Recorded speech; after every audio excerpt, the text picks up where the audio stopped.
কবির ভাষায় বলতে হয়, গ্রাম ছাড়া ওই রাঙামাটির পথ আমার মন ভোলায় রে। হ্যাঁ, এটা সঠিক কবির কথা, এটা মিথ্যা ভর নয়। আমি খুব শোকাহত অবস্থায় আজ গ্রামের বাড়িতে যাচ্ছি অনেক দিন পর।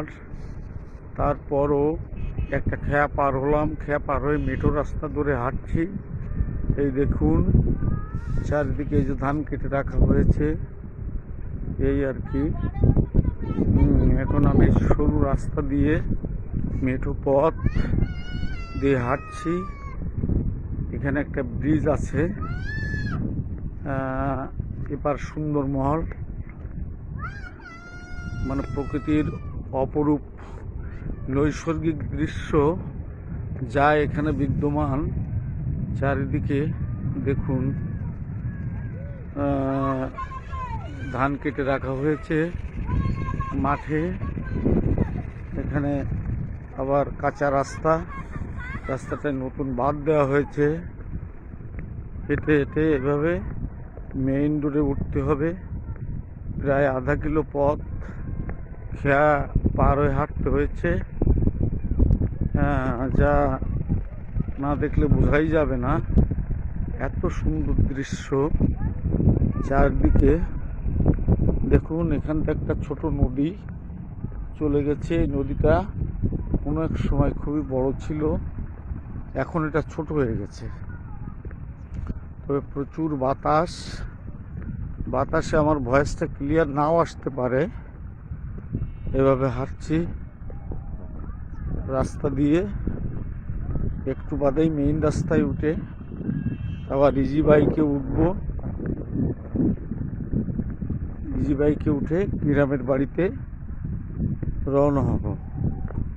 কি সুন্দর দুটি ছাগল বাচ্চা রাস্তার উপর শুয়ে আছে। উফ, কি সুন্দর! ঈশ্বরের কি সৃষ্টি, যা অসাধারণ।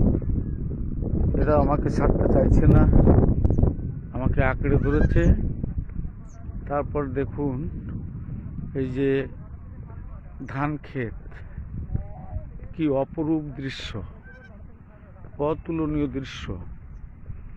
হ্যাঁ, পথে দেখা গেল আমার এক বৌদি ও দাদার সাথে। হ্যাঁ, তারা খেয়াতে যাচ্ছে, কোথাও হয়তো যাচ্ছে। দাদা বৌদি দুইজনই আছে একসাথে। হ্যাঁ দাদাও, হ্যাঁ দাদা কেমন আছেন আপনি? হ্যাঁ, আমাদের ওই স্বপন মারা গেল তো কালকে, তাই আজকে বাড়ি যাচ্ছি। হ্যাঁ, কোথায় যাচ্ছে?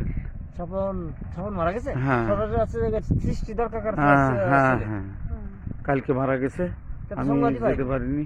তাই যাচ্ছি বাড়িতে। হ্যাঁ দাদা যাই, তাহলে যান, আসেন তাহলে। আচ্ছা।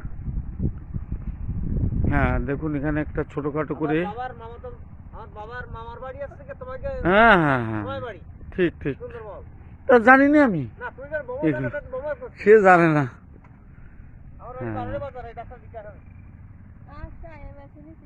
এখানে ছোট করে একটা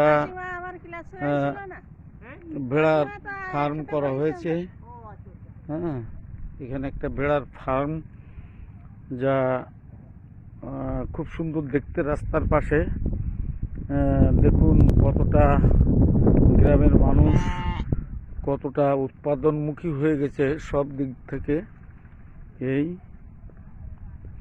সোনার বাংলার নৈসর্গিক যে দৃশ্য যা এখানে বিদ্যমান। আমার সামনে দেখছেন একজন হাঁটছে, এক ভদ্রমহিলা। হ্যাঁ, আপনারা সব দিকে তাকিয়ে দেখুন। দেখুন এখানে কিছু ওই যে গেওয়া গাছ, তারপরে ওই যে কেওড়া গাছ, পিঠেওড়া গাছও আছে। হ্যাঁ, তো সকল সৌন্দর্যের মাঝে মানে অপরূপ শোভা বিরাজিত এই সুন্দর মহল, যেখানে আমরা খেয়াঘাট থেকে এবার সুন্দরবন মেইন রোডে উঠছি। সুন্দরবন মেইন রোডে উঠছি, এখান থেকে আমরা যে কোনো একটা ইজি বাইকে গ্রামে চলে যাব বা ইঞ্জিন ভ্যানে চলে যাব। এখানে একটা চায়ের দোকান, এখানে একটা চায়ের দোকান আছে।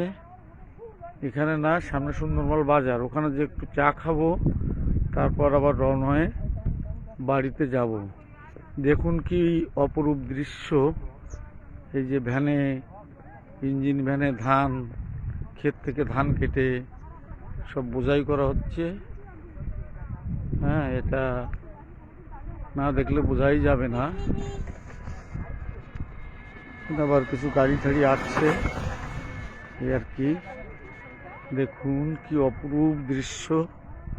সামনে রাস্তা, আমরা যেটাতে আছি এটা বটিয়াঘাটা এরিয়া, আর এই যেটা দেখছেন এইটা আবার ডুমুরিয়া এরিয়া। এটা ডুমুরিয়া উপজেলা দেখছেন আপনারা, আর আমি দাঁড়িয়ে আছি বটিয়াঘাটার ভিতর। হ্যাঁ, এখানে দুই ভাই আছে যারা বটিয়াঘাটার ভিতর দাঁড়িয়ে আছে। এই আর কি। এখন আমরা সুন্দরবন রওনা হব। যা হোক, কিছু প্রাকৃতিক সৌন্দর্য দেখানোর চেষ্টা করলাম, দেখবেন। তাই তো ওই গানটি এখন মনে পড়ছে। আমি একবার দেখি, বারবার দেখি, দেখি বাংলার মুখ।